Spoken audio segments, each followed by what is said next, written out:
QB chasing.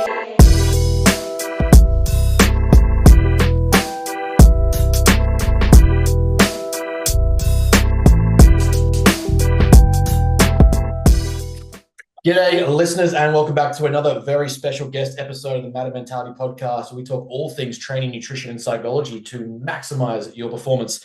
Today, I am joined by another very special guest from 12,000 kilometers across the pond, Big Jack Posey. How are we doing, brother? How are you feeling? Thanks for jumping on. How is everything in your world going? Man, first off, I appreciate you having me on, but I'm living the dream, and I have no idea how far 12,000 kilometers is, but I know it's pretty far. It's about 10,000 freedoms. I'll take that. That's a good way to put it. I think I got about that many freedoms on my car right now. So it's pretty far. It's pretty far. It's a 25-hour flight to get to you far. Oof.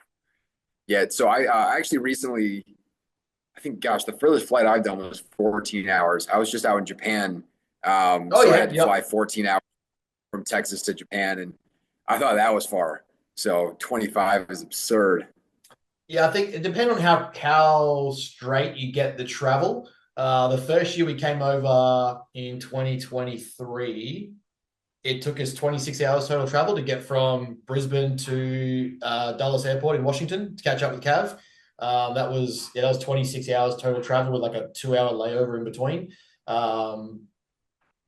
Last year was 19 hours, but we didn't go straight to Dulles. We stayed in LA for a little while. So there's depends on where you're connected to. I think Texas kind of sits in between. So you might look at least 22 hours, 20 something hours to kind of get to us. So Japan's not too bad. I think it's like a 7-hour flight north from us. So you're kind of in that. Yeah, it wasn't too bad. Japan's pretty good. Yeah, so I was out there with the PLL. So we played like Team Japan, but there was also a club from Australia that came up too. Oh, true. So it was a good time. We actually got to play against some of them. But yeah, man, I'm pumped to be here though. I'm super excited. It was awesome meeting you. That was last August. And it's been just such a joy, following your social media, seeing what you're doing. I love your content. I love what you put out. We kind of talked about it a little bit before, but I really resonate with what you put out as well. So I'm super excited just to dive in today and just to see where this conversation takes us. Because I mean, for me, my journey to pro lacrosse and just with my whole life, it was people like you, people like Coach Cav, and just so many other really influential people in my life that came in at the right time that directed me in ways I could never have imagined or guessed, that really kind of set my course and showed me what it took to operate not only at a pro level, but in sport, but in life all around it too. So I'm really fortunate and blessed to be here. I mean, I respect the humility there, because I think a lot of athletes can let that go once they start climbing the ranks. But to be able to recognize, and I follow a very similar philosophy for myself, is no man is an island, if you will. I know that no matter where I get to, there was people who played a role in getting to that level, whether I go pro in my bodybuilding career or whether I go pro as a coach and get to that next level of coaching. There's always someone that kind of influences how I was or what I did or my beliefs or my, the collective system that I build. So I think it speaks a lot to your maturity as an athlete as well as a coach, kind of that humility to be able to recognize, across the time in your sport, in your career, in your development, that other people have contributed to how you've not only ended up, but probably what you thought was even possible, which probably ties well to getting really into that first question that like I said, we'll run this very conversationally and it kind of ad lib, but the really first question I kind of want to get into is how did we get started? It's a very cliche question, but lacrosse is a unique sport in Australia. It's not a very common sport. It's not very it wouldn't be one of our major focuses, if you will, in the sporting community over here. So how do you get going in recognizing that lacrosse is your sport? How do you get going in believing not only can I do this, but can I get to that next level and make something of this? Yeah. take a step back too and just kind of give your viewers and listeners a little bit more perspective. Just into me, into who I am, how I grew up, and how I got to say the sport of lacrosse. So I'm like really close to. I was born and raised right outside of like the Dulles Airport area, so in Virginia, right outside of Washington D.C. in the United States. Really close to Cav, which he played a monumental part of my life in coaching me and helping me develop and mature, not only as an athlete but as a man. But to kind of take a step back, as a kid, I grew up playing every sport. My big one was like American football. Do you guys call it football, or is soccer football with you guys too, or no? Man, we call all our sports football. Like rugby league is football, AFL is football, American football is football, soccer is football. Cool. So American football was like my favorite sport as a kid. And I was really fortunate. Like my dad coached me from a really young age going forward. He was a guy like his dad was in the U.S. military as a Marine, and he came from definitely, I wouldn't say like a more strict background, but my dad always held me to kind of like the standard that he would hold for himself. He pushed himself hard. He pushed me hard, but at the same time, like there's always the balance between loving what you do, playing the sport hard, and then like him being my dad as well, which I was just really, really fortunate to have in a father. And he was my football coach, and just at a young age, like I always wanted to like make him proud, and I always wanted to be the best player I could be because I didn't want to let him down. And I think that's kind of something that really fed into my character development growing up. Like there's a big piece of me that didn't want to let my coaches down, my dad down, my teammates down, which kind of led me into doing as much as I could for the people who were around me and serving the team over myself. But to go back to lacrosse, like I grew up playing every sport growing up. In about fourth grade or third grade, I was introduced to the sport. I thought lacrosse was the softest thing in the world. I looked at it, people had metal sticks and they were like winding up and smacking each other with it. And I played American football where like I thought this is where all the tough kids go. I thought that's where all like the baddest dudes were, and I was a middle linebacker, so I was like, oh, like I'm the baddest of the baddest, and like I blitzed every play because I just wanted to crush somebody. My dad hated that. We still talk about it because he was our defensive coordinator and he couldn't control me. But basically, I was introduced to sport. I thought it was dumb just because it wasn't football and it was soft in my opinion. But eventually, like two of my best friends convinced me to go out and play with them. And I was playing baseball at the time, which essentially every time I went up to swing in baseball, I either struck out I struck out basically every time because if they threw balls out, like it wasn't even close to me, I'd still swing at it. I was that bad. So I picked up lacrosse in fourth grade in tandem with baseball, and I fell in love with it. It was a lot more physical than I thought. I was pretty bad at it. Lacrosse is one of those sports where once you start playing, there's a really big barrier to entry because of like the hand-eye coordination, the stick skills that are required. And it's really a sport that the more you dedicate to it, the better you become. And there's no shortcut around that. You can't just be an athlete and pick a stick up and expect to be good. I think that's one of the funny things. We'll talk about Cav a little bit more later as well, I'm sure. But I did speed work and strength training with Coach Justin Kavanaugh. And we had NFL players around us. We had Olympians. We had some of the college football players, soccer players, hockey players. And if you put a stick, I'd bring my stick, and I was the only lacrosse player out there, and I'd bring my stick to a training session, and I put the stick in the most athletic dude's hands, and it looked like he had never played a sport in his life. So lacrosse is definitely one of those sports where it's really frustrating at first, but if you stay with it and like you consistently put in the effort to improve, you can truly like become a great player. But again, I played a bunch of sports growing up. I get to high school. It was my dream to play college lacrosse or college football initially. our high school candidly sucked. And my sophomore year, I tore my shoulder playing football, so I had to get surgery.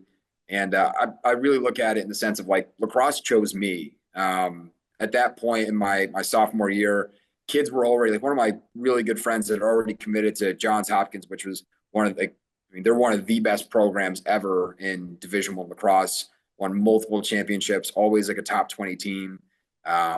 In our freshman year, one of the kids I grew up playing football, basketball, and lacrosse with committed there. So like I already knew kids who were kind of like committing to schools, and I saw how the process worked. I didn't know many kids who were committing to play football anywhere, and for me, it was so the process was so like unknown for football. So I really do feel like, in a sense, like just the way life laid itself out, lacrosse made a lot of sense. And I knew I wanted to play college sports. And candidly, lacrosse was a soft sport when I was growing up, at least. And my background playing football and other contact sports really prepared me well for playing lacrosse, because while athleticism isn't like the greatest determinant for who will be good at the sport or not, it definitely helped me.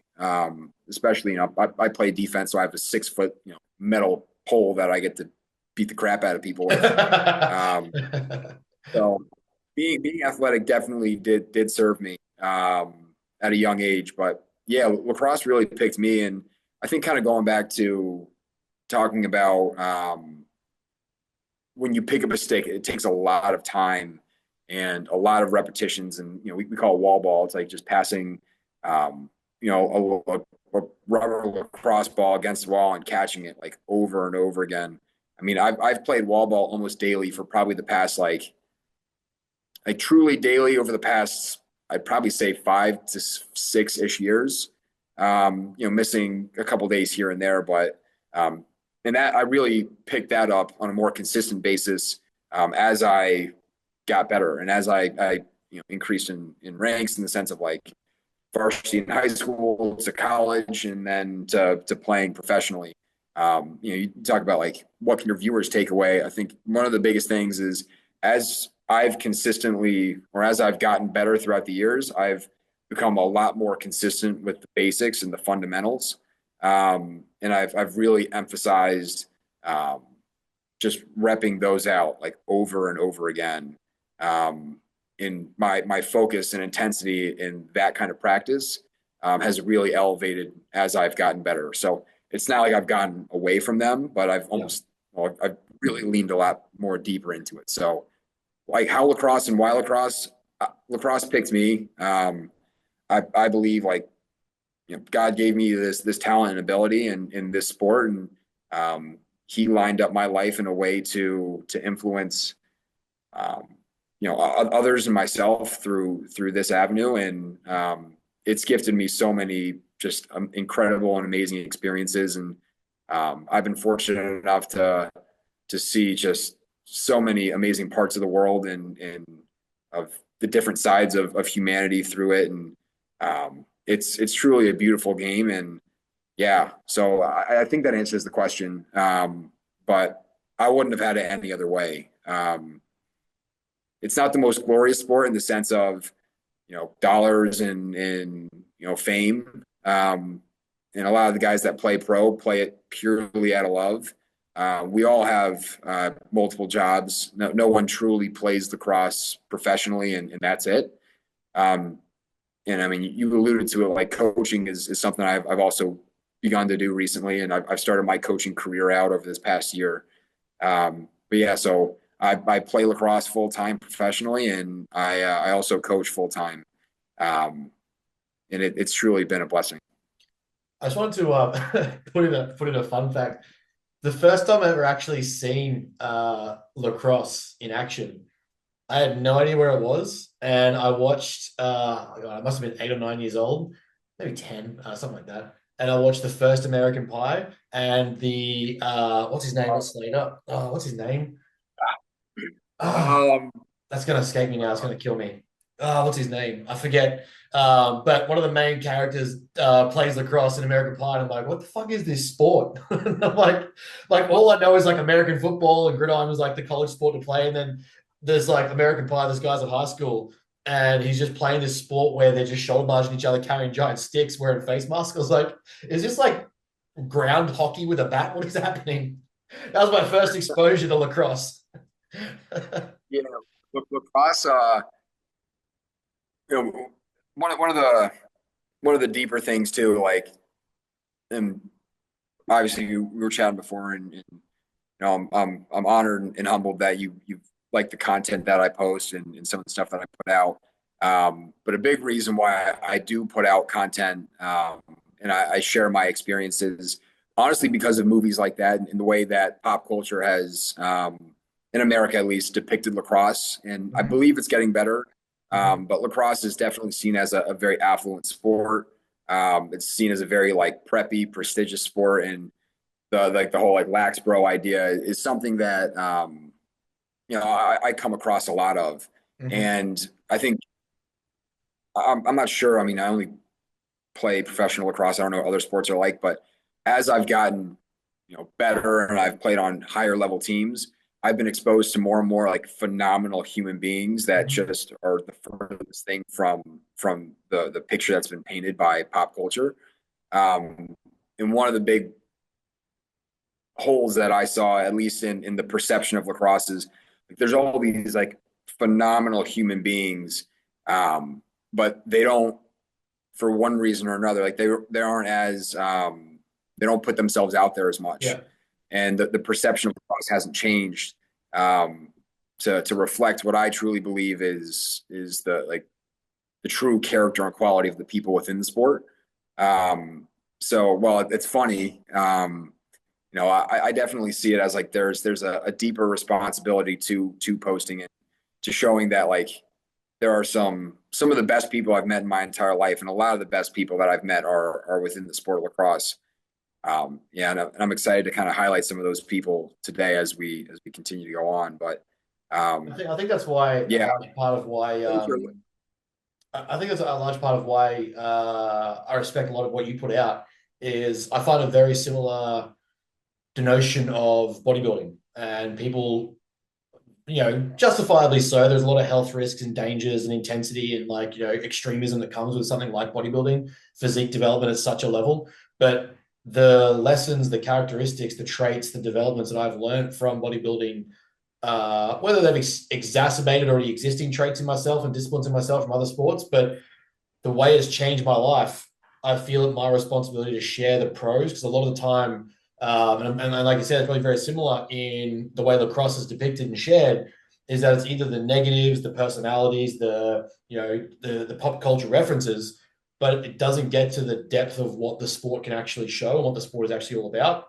And similar to what you said, is like I've met some of the greatest people that's put me on the path that I'm on now to work with the people I work with. It's put me in touch with people like, Cav to get over to America, to meet guys like you guys, that without the sport I wouldn't have got. But unfortunately, in the social pop culture, I guess, industry or like perception, it's a very taboo, extreme sport that's dangerous and no one really cares about it and yada yada and the usual trope. So I definitely respect and completely understand that approach as it falls very much in line with why I think bodybuilding needs more positive sharing.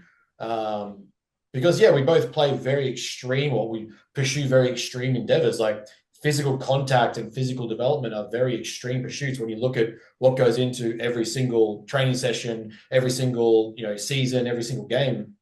But there's so much that can be taught from these sports that I think people neglect. Yeah, yeah, definitely. Um, I man, it's I think one of the things too, kind of going back to like the lessons that you can learn from the sports. Um, as you've, you know, obviously throughout your career and in bodybuilding and in coaching, like you've gotten to perform at some like the highest levels. And it's like how many people have the opportunity to be where you've been or to learn from the people you've learned from. Mm-hmm. That's really how I view myself, and like one of the biggest reasons, and it's a part of like the what I feel called to do and like called to share is because like how many people have had the opportunity to go to a I played at Penn State, and in my career, like we made it to the Final Four my senior year, and we played in front of 30,000 people. Like how many people I Yeah. didn't play in that one. I tore my ACL the game before. But like how many people had that experience of, and like, well, the year before that we went 3-11, and we turned a 3-11 season into going to the Final Four the next year. And it's like there's so like there's an innumerable amount of lessons that you could learn from that, and like how selfish of me not to. I don't need to share everything, but how selfish of me not to find a way to articulate those lessons and share it in a digestible way, for those who are willing and wanting to listen. But yeah, I commend you. I see a lot of similarity between what we put out. It's cool to hear kind of your purpose behind it, and that you have a similar calling. And I think maybe some of that comes from us having a similar mentor, because Coach Cav really did help mold a vision for me going forward, at least in the sense of, I mean, more than this, but at least in the sense of like the social media and the understanding the calling to share. You talk about the island of one. The way that Coach Cav articulated it to me, and that's something that I've truly embodied over the past, gosh, I met him almost probably 10 years ago now. But it's like, whenever you're pursuing something, it's like, first of all, like you have to do it for yourself, because no one's going to do it for you. Yes. But once you understand that, like once you internalize that you're doing it for yourself, like that's pretty selfish. If that's all that it ever amounts to, because again, like how many people have poured into you throughout the years, how many people have given you so much more than what you probably deserved, and what did your parents do for you and your coaches, and so you have like this responsibility and this obligation to not only do it for yourself, but to do it for the people who have poured into you. But then once you've expanded beyond yourself to this, inner group of people, well, then how selfish of you not to expand that to the world and to be a light for others who don't have the privilege, again, of having those mentors or the situations that you've been in. To, again, you brought this up, like to provide people an idea of what's possible that they might not have even believed was a reality. So yeah, that's really kind of like why, well, when Cav explained that to me, like that was like the light that was like, okay, like social media, like there's such a duty and responsibility for me to go out there and at least like find some kind of way to share this with people. Because you never know who needs to hear it. I think I think that's been another thing too. Like the views don't really matter. I think that's something people kind of get caught up on. Oh yeah. And for me, it's like, if I share something, like somehow, some way, like somebody will reach out and be like, man, like I needed to hear that. Like hearing one of those, man, the video could get 100 views, it could get 100,000, like it could get 1 million. If you get one person saying like, man, like that's what I needed to hear, then that was something that truly needed to be said. And like you the mission, at least in that sense, is you accomplished it. You did the right thing. I completely agree. And I want to kind of tie this back, because I think there's a fundamental point to you as a person here that I think is worth exploring, that will benefit other athletes. And that you touched on earlier in the conversation, going back to your childhood, your father and your parents, and your father having that sort of militaristic background. One of the things like I'm starting to really understand and develop a profile of is the difference that sporting and disciplined upbringing brings out in people. The types of, you can always start to really, not to say judge, but you can characterize people who have played childhood sport, people who have played sports in high school, whether they went to the professional or collegiate level, but just at some level they played sport with a disciplined parental background, where it was like, it's not just to get out there and have fun and have a good time. It is fun, but the intention of self-development, of improving, of getting better, like honing your craft, working towards something that you're passionate about. How much did your father's upbringing style, that parental style, him having that militaristic background with his father, how much do you think that played a role in not only the interest in sport, but where it got you, like where you are now, I guess? Yeah. I mean, first and foremost, my two biggest role models in life are my parents, my mom, my dad. Um, I don't know if they could have done anything better. And I'm sure like they could look back and, say like, oh, this, that, or the other. But I truly think like my parents brought me up in the most perfect way they could have. And I'm forever grateful for it. And, my dad, his dad, so my grandfather was in the military, and it wasn't like I don't think my dad was super strict, but like all my friends, like they're like, oh, like your dad's the strict dad. And I was like, oh, like, it's just kind of normal. But I think there was a couple of really good things like that my parents did, um, that when I look back on now, and as I've gotten into coaching and I'm exposed to different types of parents and different types of like, ages, whether I work with youth kids, like second graders up through high school kids and even college kids now, and being able to interact with parents at different stages in their children's development. Um, but just kind of looking back, like I think one of the most important things that my parents could have ever done for me was whenever I wanted to get better at something, they gave me opportunities and options, or they like sought out ways for me to like express that interest. I mean, I mentioned I was terrible at baseball. There was an instance where I've been playing for a couple of years and I wanted to get a pitching coach because I wanted to be a better pitcher. Well, I went maybe for 2 or 3 weeks and I realized, okay, like this isn't it. And my parents were like, okay, perfect. Like you don't want to do it? Totally fine. Um, and then I wanted to get better at lacrosse. So then we found like some lacrosse camps to go to, and we found certain people for me to do like one-on-one lessons with. And um, they were always so supportive of whatever I wanted to do. And it really, they let me kind of figure out what that was. I mean, I did Taekwondo as a kid. I ran track. I played soccer. I played so many different sports. I tried AAU basketball. I thought I was going to be a center. I'm 6'1" on a good day. So that wasn't going to work. But, put me in the on the blocks. I'm going to get some rebounds. But yeah, man. So I think probably the greatest thing my parents could have done for me was letting me play whatever sports I wanted to. I think hockey would have been a problem. My parents didn't want to wake up for like 4 a.m. ice time.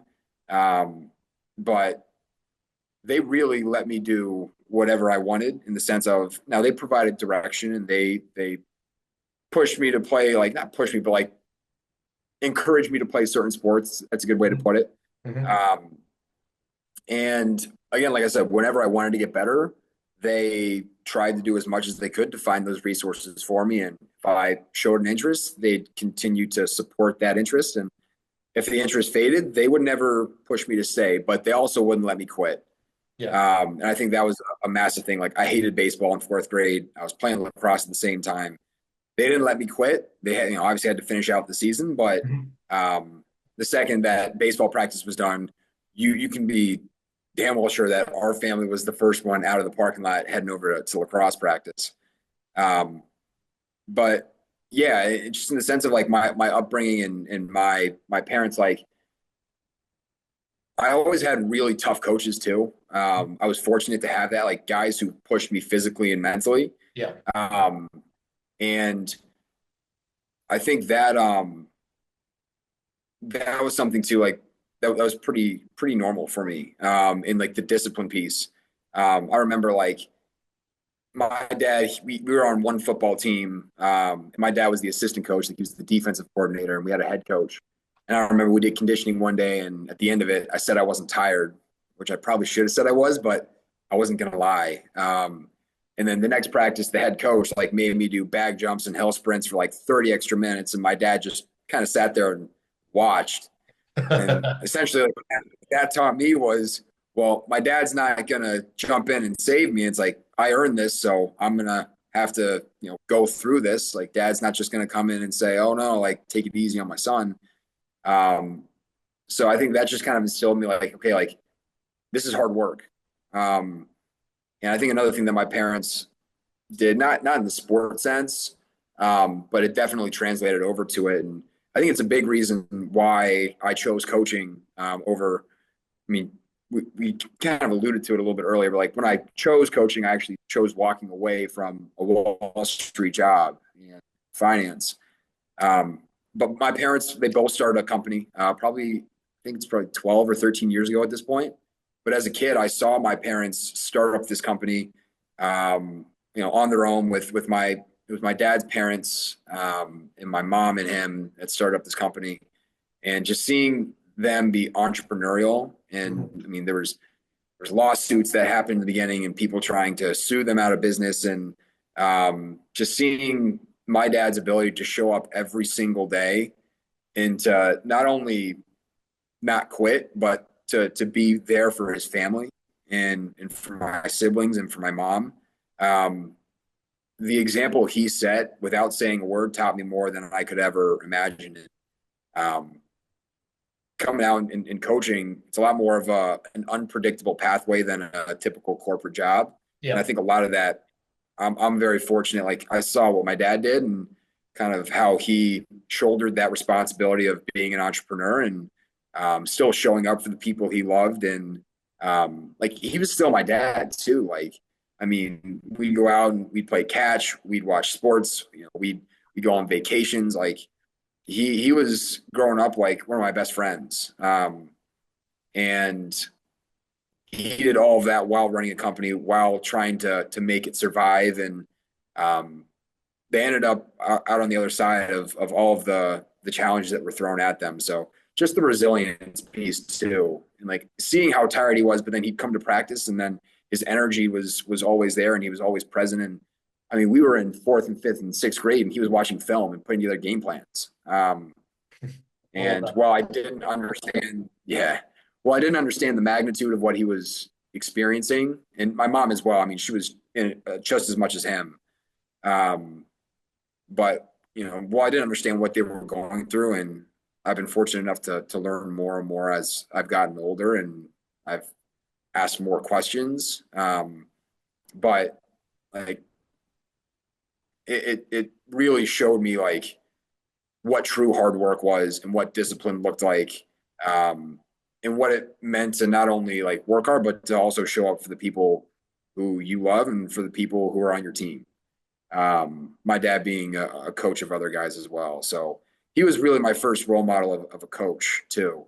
But yeah, my dad, like the discipline and the teamwork and everything, like he was incredible. And I mean, the support from my mom, that I can't go unnoticed either. I mean, every game she ever said to me, and maybe this is something too that people can take away, but before I played every game, she always told me play hard, play smart, and have fun.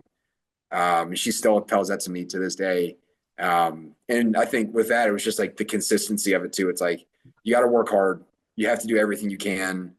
There's also this certain level of like playing smart and playing controlled and being able to actually work towards like an objective instead of just running out and running with your hair on fire and trying to just, I guess, cause a mess. But then she always said like have fun too. And it just took away a little bit of that intensity of, this football game or this lacrosse game or basketball game is the end of the world. And I think like my parents' consistency was definitely one of the most important aspects of my development as a kid. So I think that answers the question too, but it does, because it leads to it leads to an important question kind of further down the timeline, because I could pick your brain on this stuff all day, but it leads to a very good question a little bit further down the timeline, which is, you talked about seeing your dad embody discipline, resilience, mental fortitude, growth. He was consistent, he was accountable, pushing other people around him as well. So you got a very good foundation of leadership at a young age, right? You got to witness what leadership was. You got to witness what hard work was, a growth mindset, and consistency. How much then does that play a role in what becomes a pretty hard period of your life, which is where you're supposed to, or I guess you're in that sort of, as you talked about previously, you're heading into that Final Four, 30,000 people, and you've done an ACL, which I know in our sport in rugby league growing up, something like an ACL, MCL was borderline career ending.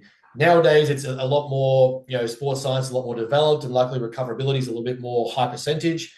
But still, to go from that, you're on the team coming into that Final Four and you're in front of 30,000 people, ACL goes, you can't play. How much does that discipline, the resilience, the hard work, those models you learn from your parents, and at some point, I'm guessing Cav started to play a role in here as well inside that timeline. How much do those things lead to how you get through that ACL, then to continue on and get drafted? How does that sort of, I guess, inspire or push or drive you to get through the injury? Because I know, I've went through the sports psychology of injuries for like elite level athletes.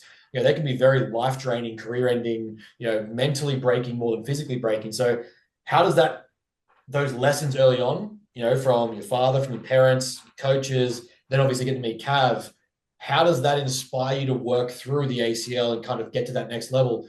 Perhaps even come back better from the injury than before you went in.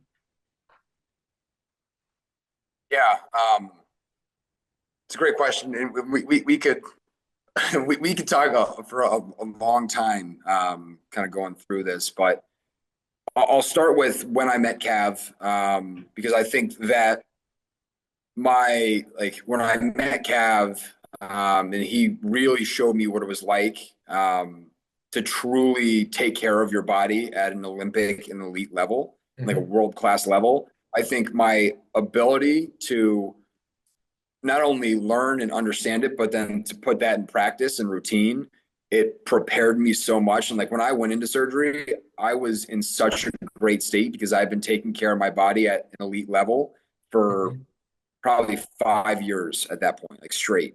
So I met Cav when I was a junior in high school.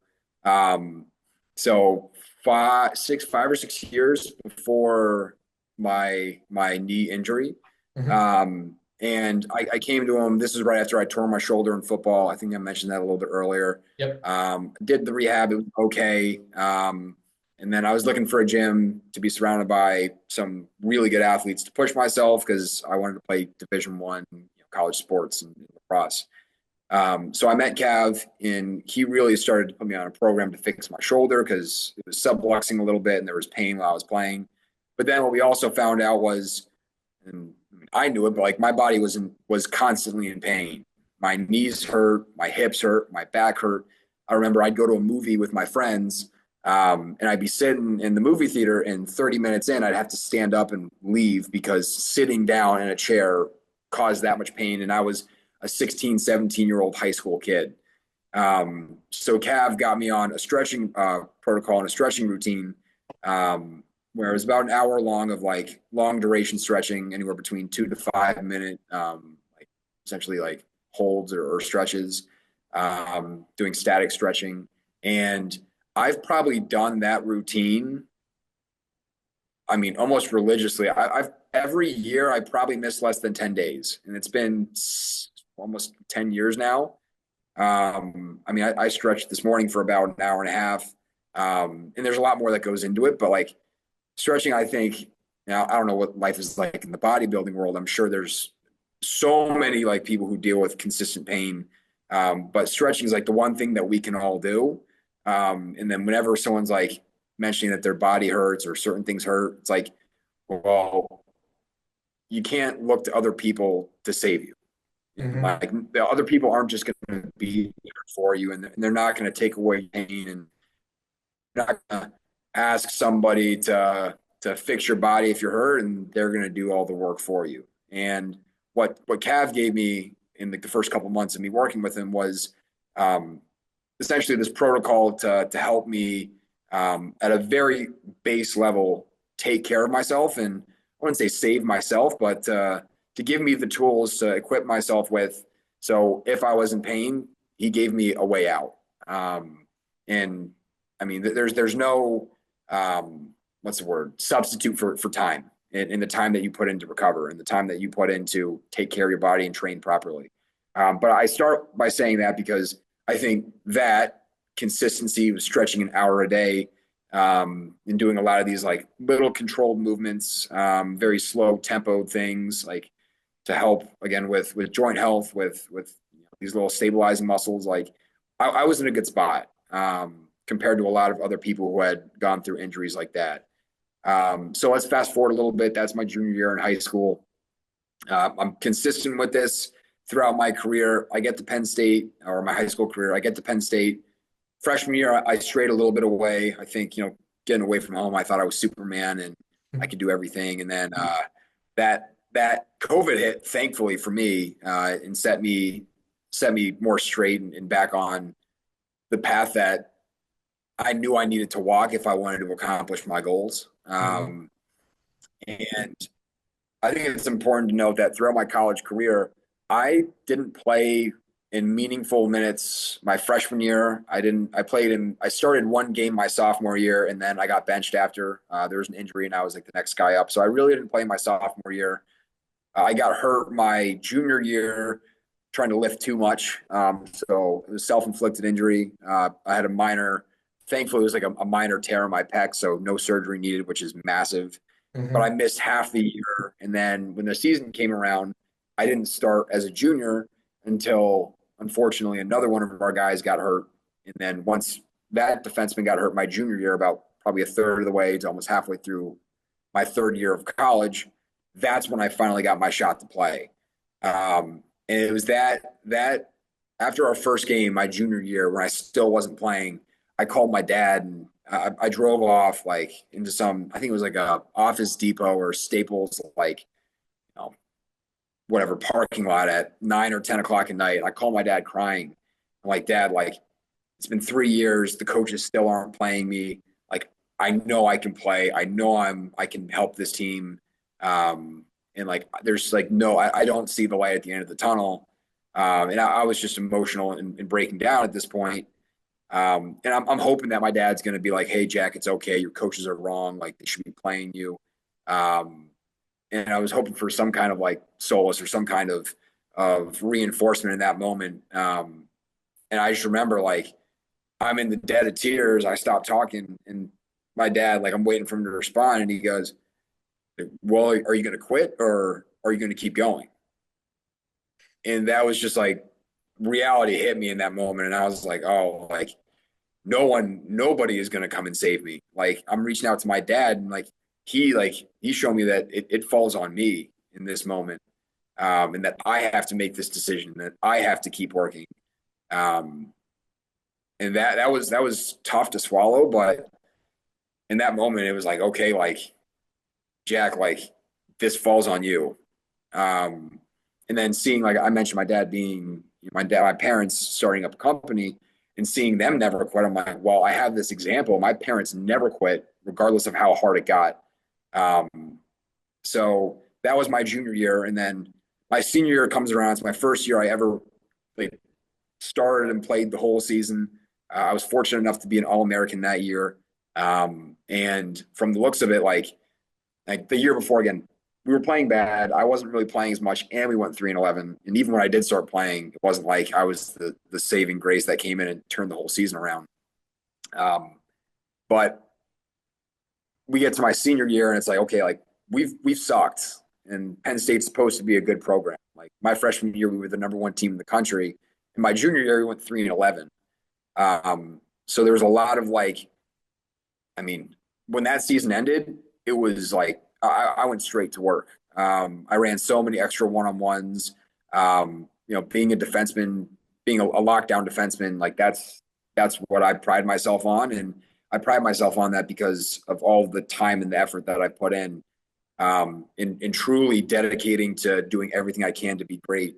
And, I sought out mentors, earlier in my career, but I really leaned heavy into some of these people. Like, one of my current teammates now, his name is Jack Rowlett. He plays for the Chaos with me in the Premier Lacrosse League. But he was a mentor of mine. We're from the same area, and we trained together every summer. So he was playing pro while I was in college. And, I'd ask him everything. I'd ask him how he'd cover certain players. I'd ask him how, what his philosophy was and his angles that he'd play, or how he'd make contact, or how he threw checks, or how he practiced, and like what were the fundamentals and the basics that he always went back to. And then I worked with him for like 4 or 5 days a week. So, like, I really started to develop this skill and this understanding. in sport, and like a lot of other guys were doing similar things. And that's kind of, I really think, how we turned the tide from being a 3-11 team. By the way, we actually lost like 6 or 7 games by 1 goal, and they were like all like top 10 teams or something like that. So we were like 1 goal away in 6 games from being like probably a top 4 team. I think it kind of goes to show how hard winning truly is. But I think, again, going into my senior year, everything almost seemed to be going right. Like we were winning a lot of these 1 goal games. I was starting, I was playing at an All-American level. I was shutting down the best players in the country. And at the same time, like a lot of other guys were really hitting their stride. And, we were fortunate, like one of my best friends, if you're interested in a crazy story, look up TJ Malone. TJ Malone was the offensive player of the year in the Big Ten 2 years in a row. In his 5th and 6th year at Penn State, he went through like 3 major hip surgeries, didn't play for 3 years during his college career, and then was the offensive, or not even the offense, he was the rookie of the year in the PLL last year. Dude's a stud and didn't play for like 3 years in college because of like injuries and surgeries. But like he started playing really well. And then a bunch of other guys started just, lighting it up, and there was just like refusal to lose. But I think to an extent, like ego started to like slowly kind of creep in, not in an outward sense, but like internally, I felt like I'm that good. Like I've done this myself. Like I got myself from the bottom of the depth chart up to this place where I'm one of the best, or recognized as one of the best defenders in the country. And then I tear my knee, and it was the quarterfinal, in just a non-contact routine play that I had done hundreds and hundreds, if not thousands of times before. And man, that shattered me. It was so that I did that in front of, gosh, that was in Annapolis, Maryland. So really close to home, probably like 13 to 14,000 people there. It was the biggest crowd I ever played in front of. And when I tore my knee, like it was one of those moments where it was like, how could this be? Like this whole career, I've overcome like many injuries. At this point I had 3 defensive coordinators. I had been benched before. I kind of played every role. I was bottom of the depth chart. I was next man up. I was playing, and now I was kind of like the top defenseman. And, it all was building up to this point, and in an instant it was taken away from me. And I remember, like, I don't think I've actually ever publicly shared this, but when I tore my knee, I got back into the training room, and I'm forever grateful for Steve Murray. He was our trainer. And like, I think, I can't speak for everybody, but for me personally, like in a moment like that, where it seems like everything was taken away, there were no words that anybody could have said that would have helped. And I just can't thank him enough for walking back in the training room with me and essentially holding me up and getting there. And he just sat there, and I was just screaming. I was yelling out to God. I was wrestling with life, and just the fairness of what was going on. And he just sat there, and he didn't tell me things were going to be okay. He didn't say things were bad, but he was just there with me. And in a moment like that, there's not much, if anything, that anybody can say. And it was his presence and just him being there that really made the difference. And I got the opportunity to reach out to him recently and properly thank him for being there. But yeah, Steve, like, thank you, man. Because anybody who's been in that moment, like, it's undescribable how painful it is, like emotionally, on top of the physical pain.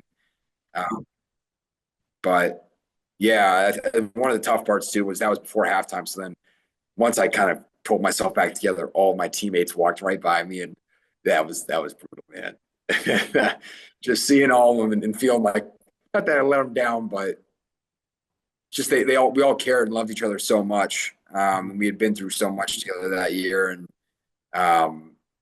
but we won that game in the last second, which was incredible. We went to the Final Four, and I think you talk about how do you deal with like an injury like that? I think one of the things that I thought of in the following week, preparing for the Final Four, I could have gone in a lot of different directions. Selfishly, I was mad and I was angry that I worked my whole life to play in this game, and like the Final Four in lacrosse is the biggest sport. It's even bigger than, unfortunately, but right now it's bigger than any other event. Like, so professional lacrosse, like the championship or things like that, like they don't get nearly the crowd as like the Final Four.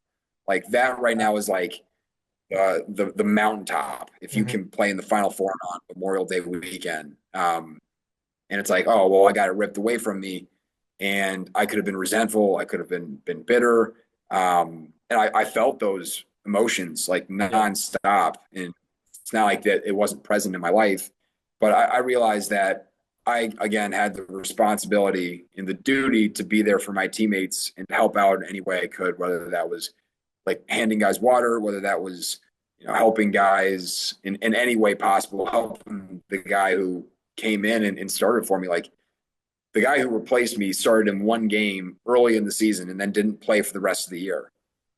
And then his very second, he was a freshman. His second start was in the Final Four. So I was like, okay, like this dude, No pressure. I could probably like try to help him out a little bit. And he ended up having a great game and killing it. He's had a great career since. But I think the fastest way out of the pain was finding the higher purpose and finding a way to serve others. And to, again, I think this was kind of like the precursor to it, but to share like what I learned and to share all the knowledge that I had acquired over the years, which I think really propelled me into wanting to coach, because now it was like, if I can't play, well, I'm going to make sure all the guys around me knew exactly how I approached the game, so they had another perspective, so they could continue to develop themselves, so they would be as prepared as possible to go out and succeed. So yeah, like that was kind of like the initial way after the surgery, or not even the surgery, after the injury. Actually, so then we go to the Final Four, we lose in overtime. It was actually probably one of the most controversial calls in the history of lacrosse. This guy like stepped in the crease, so the goal is in like a circle, and offensively you can't step in the circle or else it's a turnover. The kid clearly stepped in the crease, scored in overtime. The refs called it good. There was no video replay back then. The refs came back and later said that they made the wrong call and that we shouldn't have lost. But it's funny, total side note, that guy who scored is actually now a really good friend of mine down here in Dallas. Which is super unlikely. Do you remind him of that all the time? No, man, it comes up every once in a while, but remember how you cheated us? Here's another thing. Like when I first met him, we sat down, and there's always multiple sides to every story. And I think one of the really cool things you're doing with this is you're finding like, well, what's my side? But again, like with anybody you talk to, like when I sat down, like he reached out to me before I moved down to Dallas and we got coffee. After 5 minutes of like small talk and initially meeting for the first time, I was like, look, dude, like, what was that like? Like you scored this goal, you sent your team to the national championship, and for about 3 months, he was like the butt end of every joke. Like he stepped in the crease, or like the lacrosse world hated him for no reason. Like it was the greatest moment of his life.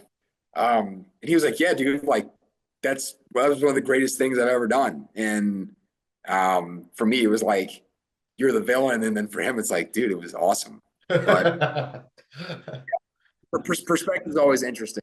But yeah, I'll to kind of like not make light of the rest of the recovery.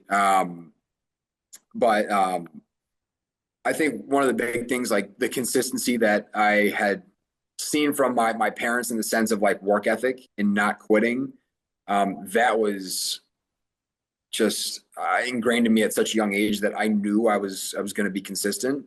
And then I think the structure that Cav had given me in the sense of how to take care of my body, how to recover, what supplements to take, what things to be doing that would help. Like, and actually I met up with Lars almost like by the grace of God. I went to this random PT spot after my surgery or like a day before my surgery to start kind of prepping for it. And Lars Stevenson, who works with Cav, Dr. Lars Stevenson, he earned that doctor. You're on that doctor.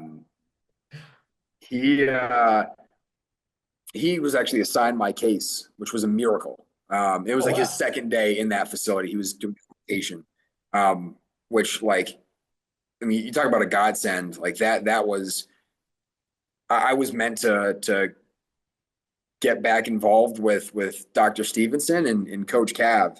And then I got to work with them all summer. And while I was going through the initial months of my ACL rehab, so I was ACL meniscus. I was actually also working a Wall Street internship virtually. So I was waking up at about like 4 a.m., doing about an hour to about 90 minutes worth of PT in the morning, like stretching, like light PT. And then I'd log on to my laptop at like 5:30 in the morning, work until about anywhere between 6 to 7:30, and then go to sleep and redo it. And I'd find like an hour in the middle of the day to like go to my PT sessions.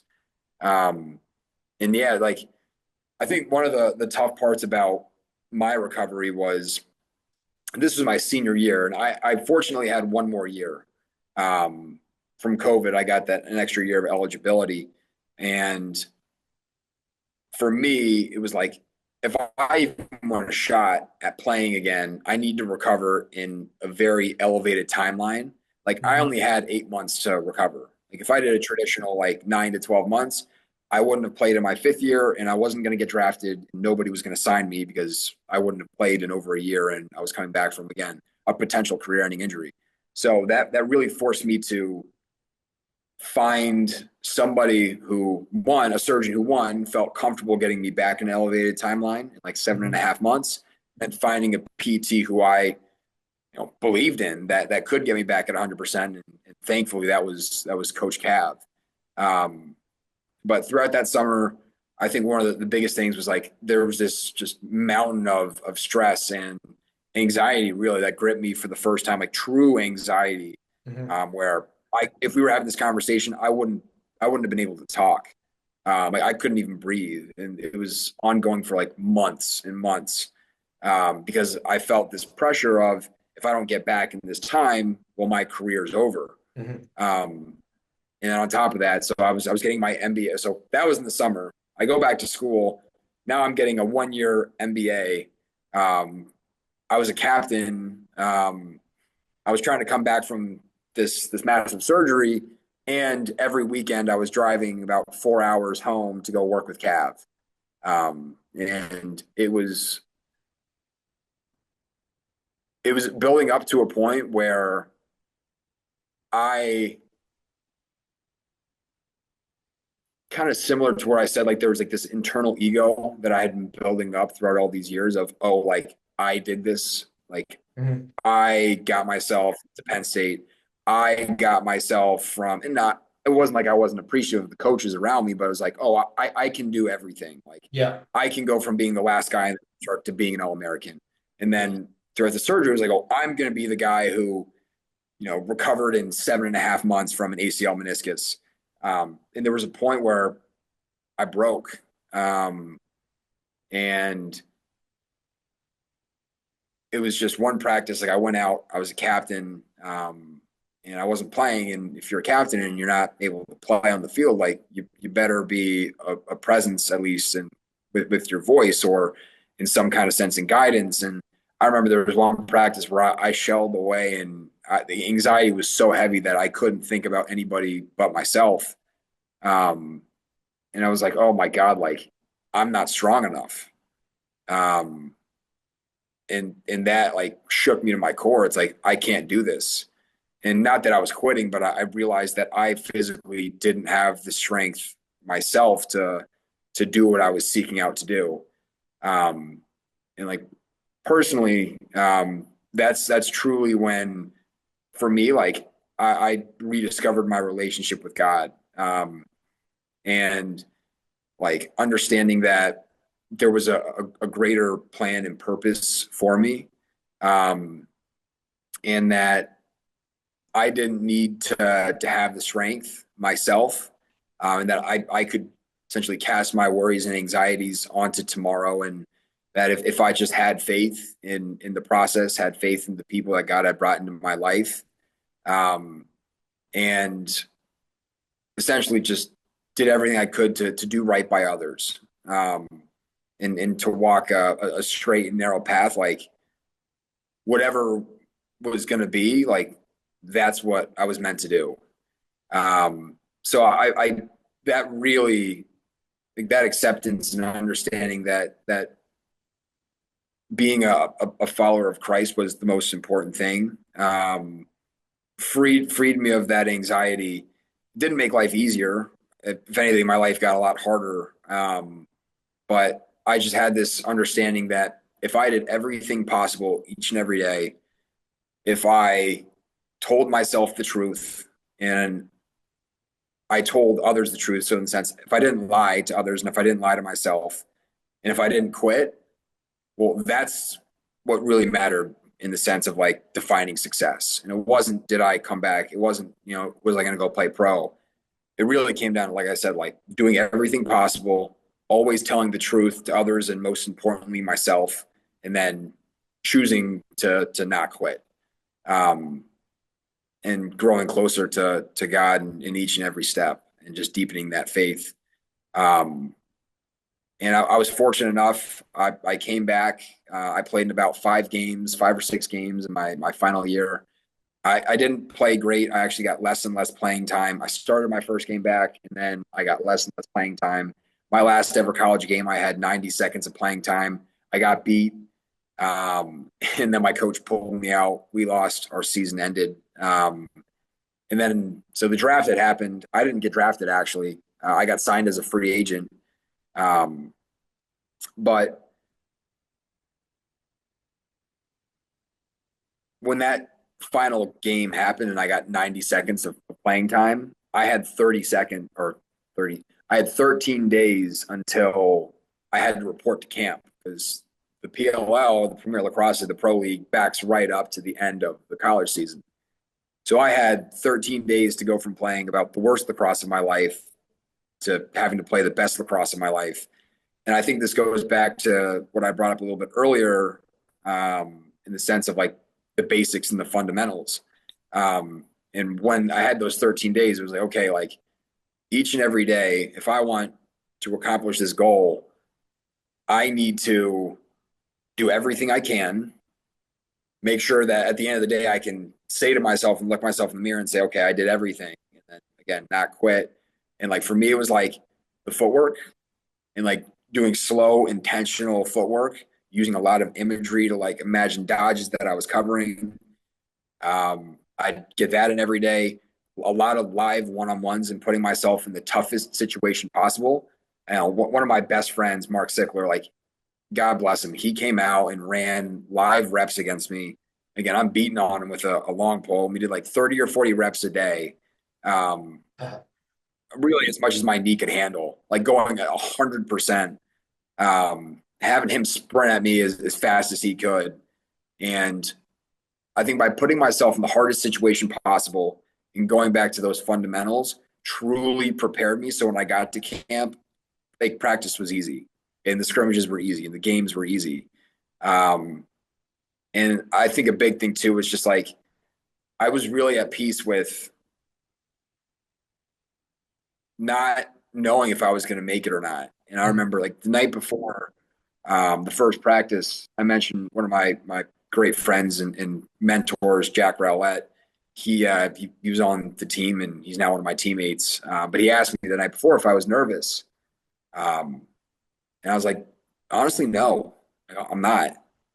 And it didn't come from like a place of like cockiness or of ego. It was more in the sense of like, I know I've done everything I can to prepare, and I know when the time comes, I'm going to do everything that I can. So at this point, whatever happens, happens. And this is actually, I had already walked away from the corporate Wall Street job that I had accepted. So it wasn't like I had anything to fall back on. But I was just going to take life one day at a time. And now, obviously, we both know Cav, and Cav loves to plan. and planning is great. But I think there's some moments too where you have no idea what's going to happen. And what is required of you is, 100% faith and courage to step into the unknown. And if you can walk in knowing you've done everything possible, whatever happens is going to be meant to be, and you'll be a better man or woman for it. So, yeah, I know we're probably running close on time here, but really, I mean, wherever you or your viewers stand in like the sense of like faith in religion, like that's not. I think the most important thing is like understanding like what your belief system is rooted in. For me, that's God. And one of my mentors, and I'd be mad at myself if I didn't mention him. His name's David Rutherford. He played lacrosse at Penn State. Actually got kicked off the team. Was an art major, and then went and became a Navy SEAL. Yeah, talk about an interesting life. He's the one that I mean, I can't thank him enough for everything he's done for me and the way he's guided me, and he's been a mental performance coach for some of the best professional sports teams ever. Like the Boston Red Sox won a World Series, and he was working with them, I think, back in 2018. But he's worked with thousands and thousands of high performing individuals and kids and just people all across the world and different walks of life, whether it's sports or business. And he really pushed me to define what that belief system was, and to articulate it. And that's really when I came to Christ, and understood like that's what I was rooted in. But again, like I think that's something that's important for all athletes to do, because when sport gets taken away from you, what's your foundation? For me, the way I look at it, it's like God encapsulates everything. And then when I rank what are the most important things in my life, it goes like family, number one, my purpose is number two, my health comes in at number three, and then my passions come in at number four. I've really went through a long time articulating like what each those categories encapsulates, and understanding like, okay, if I put family at one, what does that look like? And how am I there for my family? And a lot of that comes from my parents and the example they set. Like, what is my purpose? And how can I create a purpose that isn't so broad that there's no meaning or shape to it, but also isn't so narrow that if I miss what I'm aiming for, it shatters the structure of my reality or my what I believe to be my life. And I mean, for me, like the purpose I see is like to pursue greatness in congruence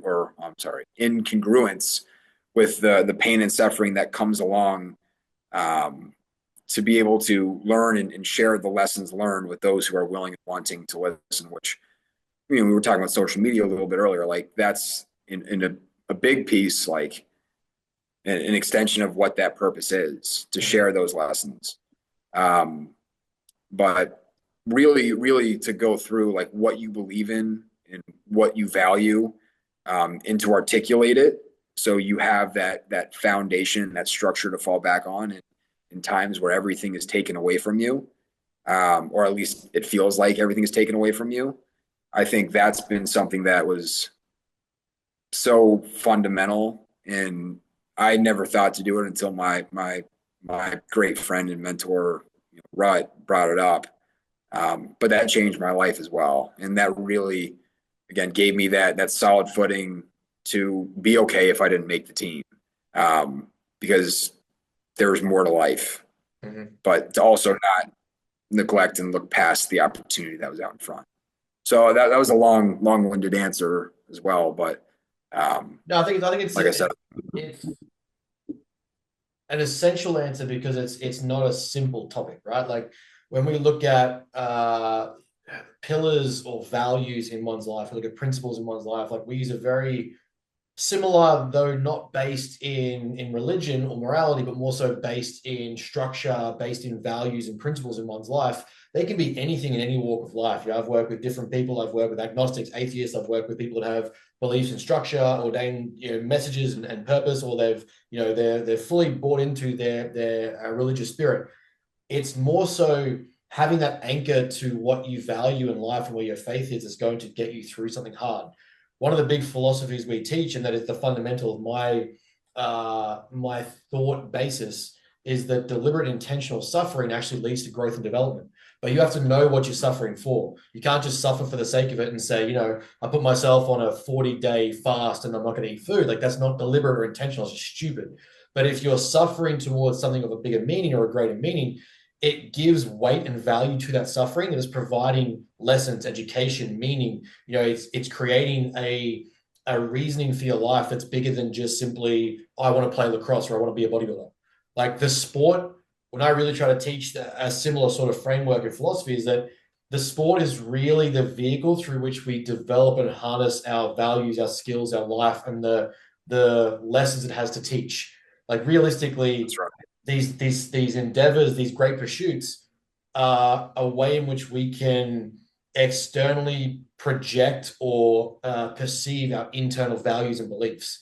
And not everyone gets to do that. Not everyone gets to be, as you said earlier, not everyone gets to experience, you know, being on the Arnold Classic stage. I've met Arnold. Like, you know, that's not something that everyone gets to say they've done. I've competed in front of Arnold Schwarzenegger, the godfather of modern bodybuilding. Like, I've competed in front of him, which is Know crazy. that.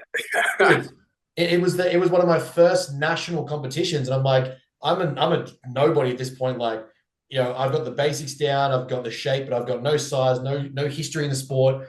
And right there is Arnold Schwarzenegger, and I'm like, what the hell is this? And you know, there's clients that come to me now that are like, oh, you got to do that thing, like we'll never get to do that. And I'm like, that's a crazy reality. Like, I have that experience to share, but you know, that's the lessons we get to share from the pursuits. Like the high performance and the high goals that you strive towards, they hold meaning because you've suffered for them. They weren't just given to you. They, you know, the suffering that you went through for your ACL, for your shoulder, it adds more weight and meaning to achieving the goal. You now have those lessons to take to those who come after you as a coach, as a teacher, and a leader, to say, you know what, in spite of these obstacles, it is possible. But if we don't suffer deliberately and intentionally towards growing, it's just suffering for no reason. It doesn't hold weight to our life. It doesn't give meaning or value. And so to me, it's like, you know, I went through a very similar, not similar injury, but similar process when I was 21. I was in a car accident. I have chronic disability in my lower back now. Like all these things that to every doctor I went to, that's it, sporting career over, competing career over. I wasn't even a bodybuilder at this point. I was playing rugby league, high contact sport. I'm like, my world completely destroyed. Identity collapsed, depression kicks in, all of it. That suffering through rehabilitation and progression redirected me to now what is bodybuilding. I'm able to go, oh, there are lessons here that I can share from this. There are my responsibilities to other people is I can share this story and tell them that it's possible. And that's where I think, you know, our sports, our backgrounds, our endeavors provide such a meaning because A, we deliberately suffered through them. We suffered through the hardship to get better, but then we also suffered with the intention to share to others that it's possible. And I think that's what gives, you know, regardless of where your faith is based in yourself or whether it's faith based in a higher power, I think as long as it's based in a purpose that's greater than yourself, it's always worth it. And that's the lesson that I try to teach people is that, you know, there's something meaningful in pursuing high goals. And it's not whether it's because you get the $1 million contract or get drafted to the NFL or, you know, get drafted to the NRL or, you know, you sign that big business contract. It's because you proved to people around you that believed in you, but also people that doubted you, that it's possible to do something higher and you're able to achieve something greater than what perhaps, you know, those around you might have seen or thought. And that comes with such a weight to me that I think is worth sharing.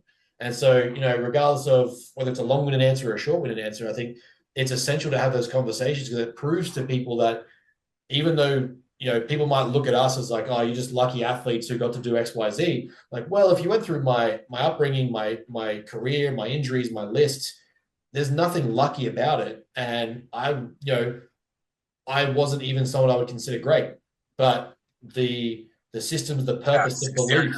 the amount of times, like, I mean, I wasn't, the amount of times I looked around, like, yeah, I'm a good player, but so many times I've been in rooms and on teams where I'm like, I have no idea how I got here. Yeah. Or maybe not, I have no idea how I got here, but it's like, man, like I'm not the best by far. Like Yeah. there's a lot of cats out here that are way better than me. And I think again, yeah, like it's just the consistency and having that like the understanding for, you know, you have there's a bigger reason why we're doing this and there's a greater purpose that we're all serving. Like that's really helped me, especially in those moments where I look around and it's like, how am I gonna be the best here? Or, you know, how am I gonna get to that next level? But it's just again understanding that like if I deliberately push myself and you know basically embrace that fear that comes along with the pursuit and knowing that there's a bigger reason for it and that I'm not just doing it for myself, but again to show others what's possible. I think that's really been one of the biggest things for me. And I think, I mean, I'm young into my coaching career, man. I'm fortunate. Like I'm repping it now. I got the lacrosse bar and stuff on. LB, baby. Coach Tennell, he, that's it. LB. Shout out Big Nick. I can't thank, I can't thank him enough for the opportunity that he's given me to come down here to Dallas, Texas, and to work at the greatest lacrosse facility in the world. What he's created down here is truly special, and you know it extends so much further beyond just training lacrosse skills and shooting and playing defense. And to learn from him in the coaching side, like I mean, I get humbled every day, but I understand like the pain that I'm going through is to become a greater coach. So I can help kids get to their desired goals. And it's not for me. And like, this is something that Cav taught me too, man. You know, he talked about his athletes. I mean, he works with Olympians too. And he talks about like when those Olympians are on the podium, he's not standing there with them. It's like when you're a coach, like you completely take yourself out of the view of everything. You completely take yourself away from that spotlight. And everything you do is to help the individual who you're working with or the athlete or whoever it is to accomplish their goals. So like you talk about there being a greater purpose. But you know, one of the coaching philosophies that I've really tried to learn how to not only embrace, but like to apply to the kids that I've been working with. And maybe we can talk about this later too. I'd be curious to see how you go about this, but it's like really helping kids begin to understand and articulate like what their whys are and what their purposes are. Because if you ask a kid why he wants to go play in college or why he wants to, you know, compete in front of Arnold, like they're going to be like, well, because you know, I want it. And it's like, well, a lot of people want it. You know, a lot of people, I was like, well, why do you think you can do it? And he said, well, because I work hard. A lot of people work hard. Everyone works Not hard. a lot of people get spots like that. But yeah, really trying to provoke those kinds of conversations and thoughts in impactful and meaningful ways. Because I think while I think it's most important to seek out that self-dialogue and that self-conversation, because if you don't do it first, then you know, who are you to say it and ask other people to do it? But to be able to be that person to again provoke that thought process, like you know Cav did with me, and what you know my friend and mentor Rut did with me, and so many other people. Like that's a powerful thing to be able to do as a coach, because that's and it's not like you're influencing, at least from my perspective as the athlete. It's not like they were influencing me in their direction, but they were truly pushing me to try to figure out that way for myself. To figure out what was important for me. And I think that's one of the things at the end of the day, like as a coach, that I'm trying to develop each and every day. And it's like, how can I continue to help athletes have those kinds of conversations with themselves? So in the event, if something happens, they've already gone through, you know, the mental work to Mhm. understand and build that foundation, build that purpose, that there's a greater reason than just playing the game or just being in the gym than to life. But yeah, I'd love to sit down and like have that conversation with you at some point. Oh man, for Um, sure. I think it'd be a man, fantastic I'm young. conversation.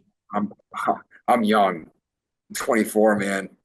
You got a long road of coaching ahead of you. Yeah, you got man, you'll be in the game a decade by the time you're my age, which is crazy. So you'll have like, it's one of my biggest beliefs is that we always stand on the shoulders of greatness.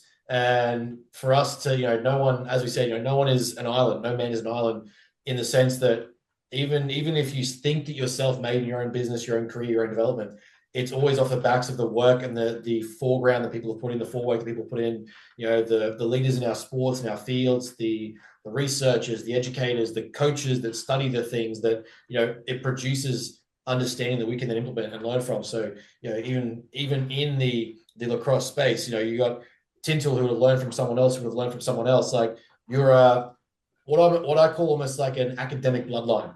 You're a bloodline of the coaches and mentors and educators that you learned from that came before you, and then vice versa from them. So, there's always that level of ownership and humility that you learn from other people, that you've taken on from other people, that you've progressed because of other people. Even if you've taken ideas and tweaked it for yourself, I have a lot of philosophy that I embody, but I've also tweaked in a way that aligns with matter, because there's certain things where I agree with this bit and it doesn't quite align with how I do this bit, and this helps me build my train of thought here, and I think this is better for my clients here. And I've built out frameworks and models and philosophies that whilst they start from great people, like I read Epicurus, I read Epictetus, sorry, I read Marcus Aurelius, I read Stoicism. I want to understand these philosophies, but not so I can tell a client exactly what it says, but more so how do I internalize and learn from those people, lessons 2,000 years ago that can better serve my clients today in a way that I can explain it or perhaps aligns with me. And whenever someone tries to imply that they're a one-man team, I find it such an ignorant reflection of history in their field, in the realm of education, the realm of higher thinking, because there's so much that comprises what we know today from other people. And so, to me, I think you're a great reflection of that you're willing to acknowledge how people have influenced your hardships, how you've learned from your family, how you've learned from mentors around you. But it kind of leads to a final question that I want to get out, just rapid fire questions that because of that, it's you're going to have being a coach and an athlete now. When the game is taken away from you like that, when the game something like that does happen, let's say just hypothetically, contextually speaking, you're having a conversation with a young kid who's coming into an injury or something's happened to them, and you've got like a simple, what are you going to say to help them get through this? What's that piece of advice that you've been through several major injuries now? What's that thing that you're saying to that kid that the game's going to be taken away from you for a while, but if you put in that work, it can get better? What are you saying to that kid that's going to help them out and get through that?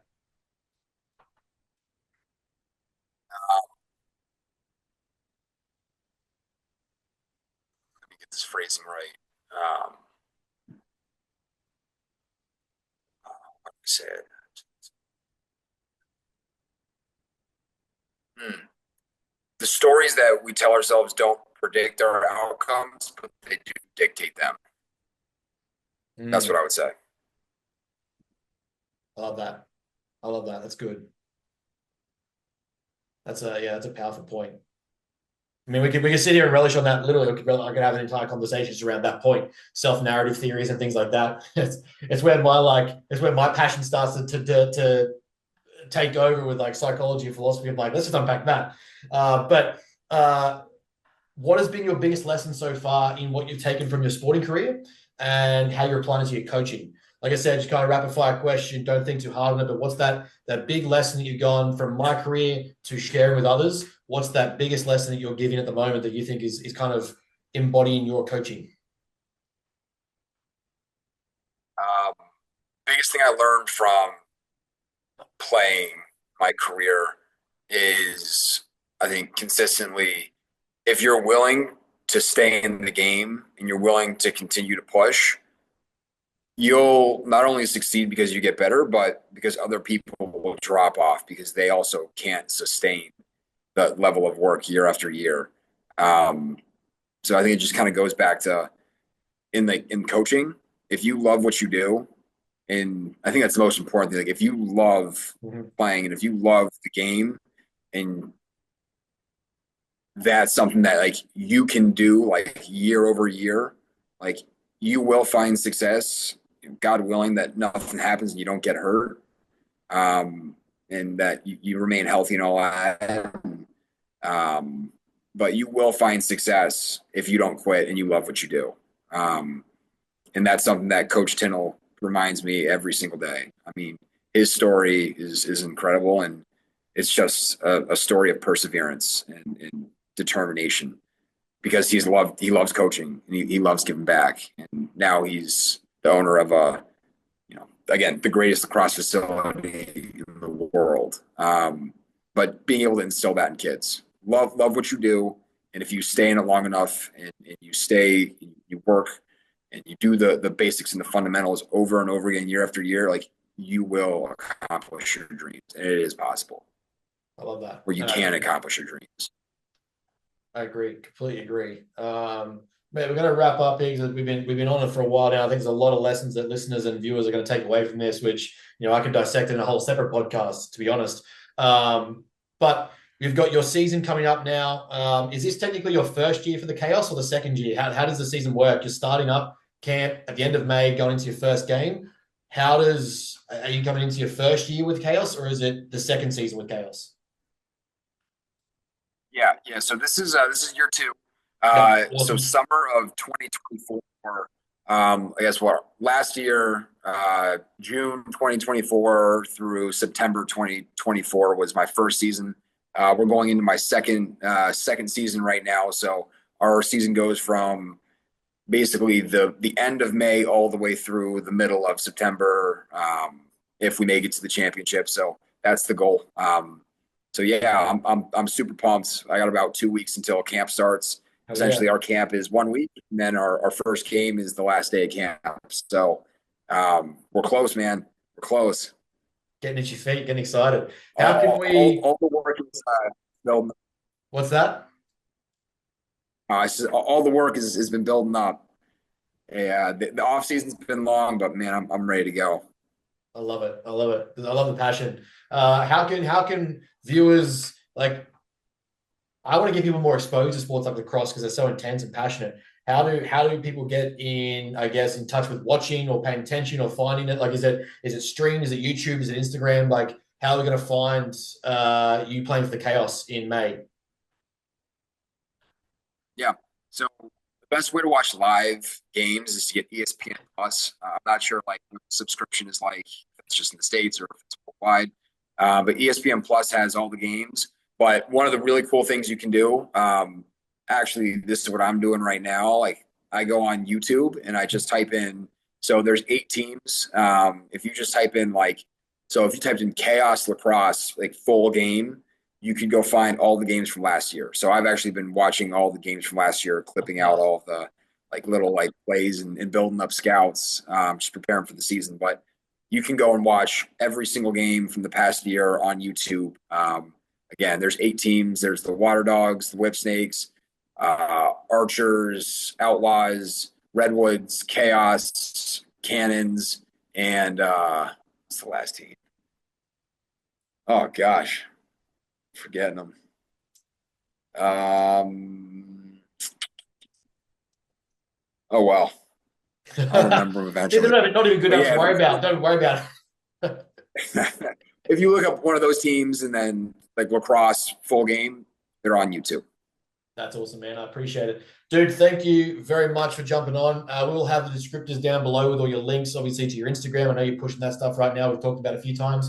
You put out very similar content aligned with the philosophy of your sport, the lessons of your sport that we put out. So I'm all about that stuff. So guys, please follow along with Jack's journey through professional lacrosse. And make sure you follow along and say good day. I guarantee if you reach out and message him, he'll message you back. But is there anything else that we need to know about you, dude, that is coming up that we can share?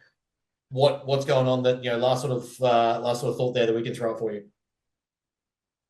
Yeah, I think just the best place to follow along is my Instagram, which is just Jack Posey.